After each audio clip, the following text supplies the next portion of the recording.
Well, good morning. I hope you've had a good week, and I hope this next one's going to be terrific too. We just keep talking about peace. Um, I was like everyone. We've all seen. I'm thinking about environment, and how when you're in a place where you belong, um, it's just amazing all the things that you can accomplish, or that you just feel you're just in the right place, right? Sometimes I put a plant in the ground and it's like, holy cow, that thing grew like there was no tomorrow. It like almost overgrew, and I had to take it out because I was afraid of it. But it was in the right environment. So I was thinking about like a deer. The other day I'm driving home, and we all always looking out for deer. And what a beautiful creature is the deer.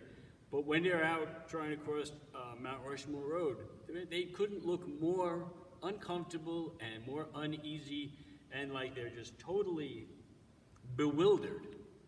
And most of us try and watch for them. We know if there's one, there's probably three. But the statistics aren't good for a deer when it's outside of its environment. And I just was thinking about that. I like to hike. I think I've mentioned that a million times. And then if you're up in even M Hill, you walk around the corner, and there are the deer, and they're in their environment. And although they're cautious, they are simply not afraid, and they're beautiful. And they just couldn't be any more beautiful. I think when you're your natural self, you're your most beautiful. But to be your natural self, you have to be in a very safe environment.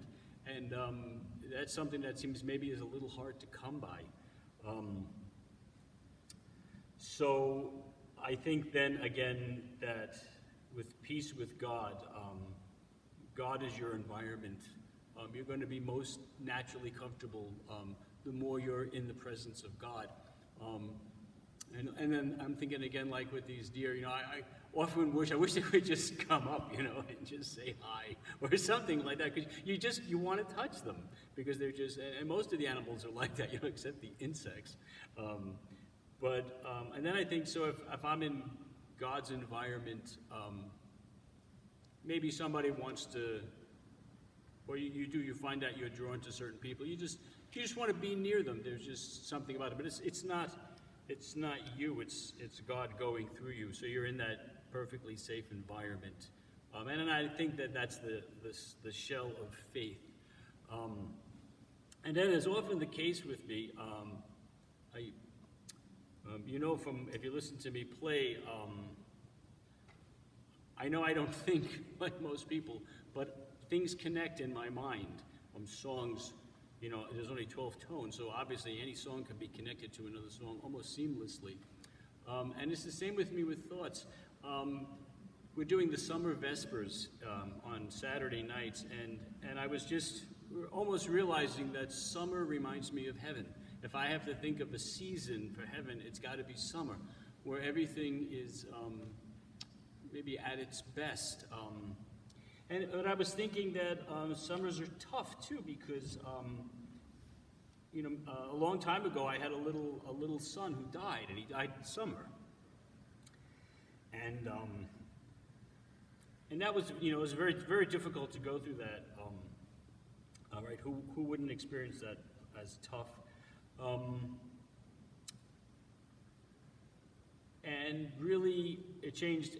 Everyone in my life was changed by that, and not always for the better. But God works all of those things out. But I loved summer, and I loved Andrew, and as I went, you have to keep going, right? So I didn't feel like I was in my environment anymore.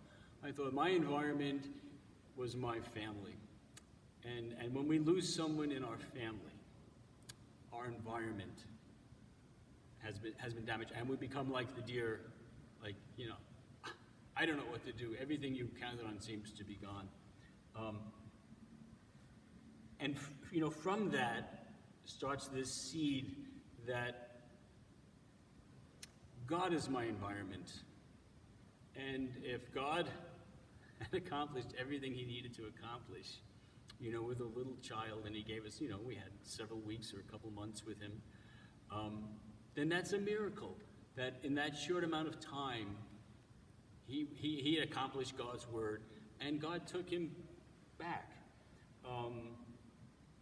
The story in the Bible about the man who's possessed, legion is in him. He's got, hundreds and hundreds of demons. And, everybody runs away. And then they come back, and there's Jesus talking with the man. And I love that. I love that he's sitting there talking. And the part that breaks my heart is when he says to Jesus, can I go with you? Who doesn't want to go with Jesus? And Jesus says, no, you have to stay. But tell people about me. And I think, boy, when Jesus calls, all you want to do is go. And I thought that's probably what happened to Andrew. And boy, I wouldn't hold anyone back from going. But isn't it hard when you have to stay? But that's how it works, and that's what makes faith. It's a very tough thing. You cannot just be a casual believer because it's a tough world, and faith is just tough enough to get you through that world. So that's what I was just thinking about, how much I love summer and how much pain comes from summer, and yet how much joy there is in that, in the redemption of all of us. As I look so forward to the day when I can see Andrew, and I know I'll see him. And I look forward to seeing my dad free of anger, and how beautiful every single one of us was. I think we're going to have a chance to see that. I derive that from what I read in the Bible. So anyway, I hope it's a comfort to anyone. If you feel like you're not in your environment, then just lean back a little, and you'll feel God, and then you're in the right environment, and He would never hurt you. So that's just what I was thinking. And it brings me, of course, great peace, because how can we get these things out of our mind? These things become part of our life, thoughts, our stream of consciousness. And if you have something that's happened to you, and it's after many years still makes you negative, then lean back a little more on God, because He doesn't want you to go through life with the negative and with the anger. He just wants you, you have to be very accepting, but He wants you to be at peace with Him. And then we're going to see everybody again. So I don't really want to sing a song today, but I remember I was able to play a little piece at Andrew's funeral, and it was just a wish that I still have for him. I'm one of these people that I believe that we are all, when we die, we are asleep in God, and I'm not sure what that means, but that we are all going to wake up at the same time. I know in sleep there's no sense of time, so I can relate to that. So anyway, my wishes are the same, except now I feel so very optimistic.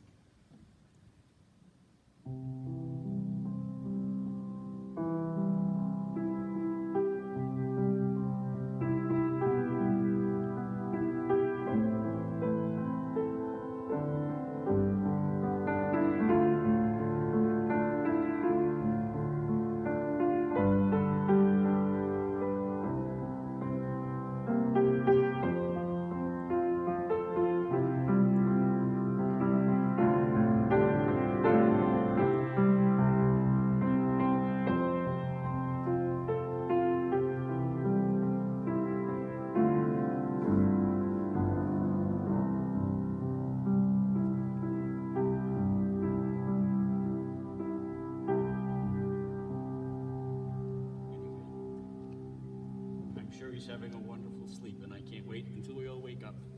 I hope you have a terrific week, and thanks for listening.